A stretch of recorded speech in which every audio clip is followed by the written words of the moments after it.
Hello viewers, তো তোমরা তো আগের দিন বিয়ার ভিডিও দেখছোই। তো এটা হচ্ছে বিদায়ের দিন আর কি। তো বিদায়ের কষ্ট তো আর কারোর বুঝান যায় না, যার যার সময় তার তার একটা ফিলিং একটা অন্যরকম থাকে। তো ওইদিকে মানে খুব কষ্ট হইতেছিল এই জিনিসটা দেখা আর কি।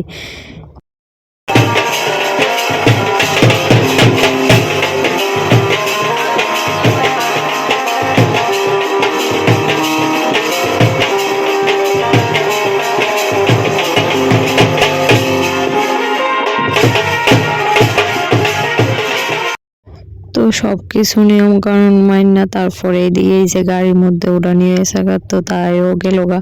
তো তারপরের দিন আসলো রিসেপশন। তো তোমরা তো কইছিলাম ওই রিসেপশনের ভিডিও নিয়ে আবার দেখা হবে তোমরা লোকে। তো এদিকে আমরা সাহায্যে টাইজে একদম গাড়ি দুইটা গেছি, আর আমরা আলাদা একটা গাড়ি নিয়ে যেতেছি, কারণ ভাই আর বোনের পরীক্ষা ছিল। তো তার লেগা আমরা একটা আলাদা গাড়ি লইছি, তার আগে সে বাস দিয়া। তো তারপর আমরা অনেকটা লেটই বেরিয়েছি, কারণ তারা এক্সাম দিয়ে আইসে তারপরে। তো এদিকে দেখছোই তোমার বইনি কি নাচতেছে গাড়ির মধ্যে। আর রাস্তা একদম খারাপ এদিকে, তার বাড়ি অনেকটাই দূর আমার বোনের শ্বশুর বাড়ি।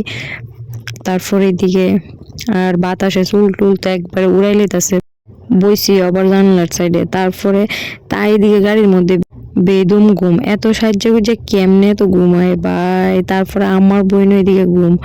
তো এদিকে ফাইনালি তারা বাড়ির সামনে গেলাম। তো তারা বাড়ির সাইডটা একটু গ্রাম সাইডেই, মানে ধান খেতে আছে আর কি। তো তাহলে একটু ভিডিওটা নিলাম। তারা বাড়িটা অনেকটা দূর, রাস্তার থেকে একটু হাইটা যেতে লাগে। তারপরে আমরা এদিকে ফাইনালি তো আইলাম এত দূর। তো যাই আগে গেছি পরই, কারণ আমরা অনেকটা লেটে গেছি। তো ঢুকছি পরই, বুড়ো ধানের টাইম পাইছি না আমরা। গ্যাসের আগে তারা আমরা মিষ্টি দিয়ে দিছে, কারণ আমরা গেছি অনেকটা লেট হয়েছে। তো তারা সবাই আমরা আগে আগে গেছে। তো তারপরে এন থেকে খাওয়া দাওয়া করলাম কইরা তারপরে গেলাম বইনের লোকে দেখা করতে।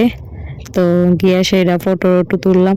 আর এইদিকে বইনের জামাইয়ের কাছে আসলো ফোনটা আর কি, কইছে একটা ভিডিও করে দিও। ভিডিও যে শুরু করছে আর বন্ধ করেন না। আমার বোন দিয়ে কইতেছে হইছে তো হইছে। তো তারপরে গেছি অনেকটা লেট। তারপরে আবার সন্ধ্যা হয়ে গেছে, আবার আমার একটা কাজও আসিল। তো তার লেগে গিয়ে আর বেশিক্ষণ দেরি করলাম না, দিয়ে খাইতে বয়ে গেলাম। রান্না বাড়িতে খুব স্বাদ হয়েছিল, ডাল দিয়ে মাছের মাথা, তারপরে বেগুনি, মানে বিয়া বাড়ির মতো যা যা আইটেম থাকে আর কি। তো এদিকে দেয়া লাইছে আমরা। তারপরে একটা ঘন্টার মতো দিল, তার পাবদা মাছ দিল, পরে দিল চিলি ফিশ, তারপরে দিল মাংস, তারপরে পাঁপড় চাটনি, আর লাস্টে দিল একটা আইসক্রিম, যা একটা দারুণ লাগছিল। তো তারপরে তারা বাড়ির মধ্যে একটা মানে মন্দির আছে খুব সুন্দর, রাধাকৃষ্ণের মন্দির। তো এটা দেখে আমার খুব ভালো লাগছিল। আর ভিডিওর মধ্যে কোনো সাউন্ড দিছি না, কারণ প্রচণ্ড জোরে বক্স বাজতেছিল, আর এই সাউন্ডে পুরো কপিরাইট দিয়ে দিব, তার লেগে আর কোনো সাউন্ড দিছি না। তারপরে খাওয়া দাওয়া সেরে আর বেশিক্ষণ আসলাম না, বাইরে গেছি গা। কইলামই তো যে বাড়িতে একটা কাজ ছিল, তার লেগে আর নাচানাচি কোনো কিছুই করতে পারলাম না, মজা টজা কিছু করতে পারলাম না। তো বিয়াতেই যা মজা করার করলাম আর কি। তো আজকের ভিডিওটা এতটুকুই, তোমরা লোকে দেখা হবে আবার নতুন ব্লগ।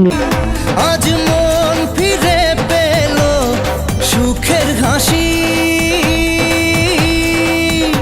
এলো যে স্বপ্নের দিন ও কাছে এলো।